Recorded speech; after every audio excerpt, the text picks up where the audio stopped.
Portuguese ഇതിഹാസ താരം Cristiano Ronaldo തൻ്റെ ഫുട്ബോൾ കരിയറിൻ്റെ അവസാന ഘട്ടത്തോട് അടുത്തുകൊണ്ടിരിക്കുകയാണ്.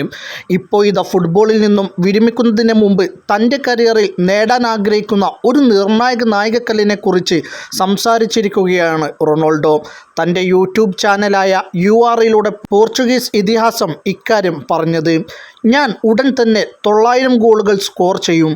പിന്നീട് ഞാൻ 1000 ഗോൾ അടിക്കും. എനിക്ക് പരിക്കുകളൊന്നും സംഭവിച്ചില്ലെങ്കിൽ ഇതാണ് എൻ്റെ മുന്നിലുള്ള പ്രധാനപ്പെട്ട കാര്യം. എനിക്ക് അത് വേണം. എന്നെ സംബന്ധിച്ചിടത്തോളം ഇത് ഫുട്ബോളിൽ എനിക്ക് നേടാനാകുന്ന ഏറ്റവും മികച്ച മാർക്കാണ്. ഇപ്പോൾ ഞാൻ 900 ഗോളുകൾ നേടുന്ന ആദ്യത്തെ ആളാകും. എന്നാൽ 1000 ഗോളുകളിൽ എത്തുക എന്നത് എൻ്റെ വെല്ലുവിളി, റൊണാൾഡോ പറഞ്ഞു.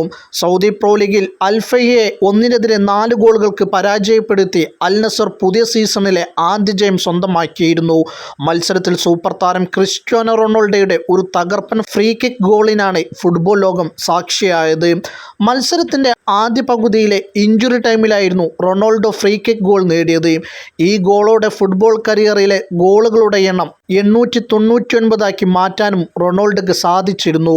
വരാനിരിക്കുന്ന മത്സരങ്ങളിൽ ഒരു ഗോൾ കൂടി നേടിയാൽ 900 ഗോളുകൾ എന്ന പുതിയ നാഴികക്കല്ലിലേക്കും റൊണാൾഡോയ്ക്ക് കാലെടുത്തു വെക്കാം. ഇതിനോടകം തന്നെ പോർച്ചുഗൽ ദേശീയ ടീമിനും ക്ലബ്ബ് തലത്തിൽ വ്യത്യസ്ത ലീഗുകളിൽ വ്യത്യസ്ത ടീമുകൾക്കുമായി 899 ഗോളുകളാണ് റൊണാൾഡോ അടിച്ചു കൂട്ടിയത്.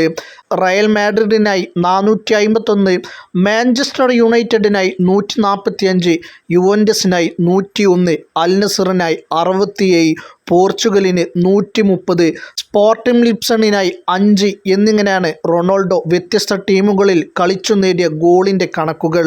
സൗദി ലീഗിൽ സെപ്റ്റംബർ 13-നാണ് അൽ നസർ തങ്ങളുടെ 3-ാം മത്സരത്തിനിറങ്ങുന്നത്. അൽ അഹ്ലി സൗദിക്കെതിരെയാണ് ലൂയിസ് കാസ്ട്രോയും കൂട്ടരും കളിക്കുക. അൽ അഹ്ലിയുടെ തട്ടകമായ അൽ ആവാൽ സ്റ്റേഡിയത്തിലാണ് മത്സരം നടക്കുക. ഈ മത്സരത്തിലും റൊണാൾഡോയുടെ ബൂട്ടുകളിൽ നിന്നും ഗോളുകൾ പിറക്കുമെന്നാണ് ആരാധകർ ഉറച്ചു വിശ്വസിക്കുന്നത്.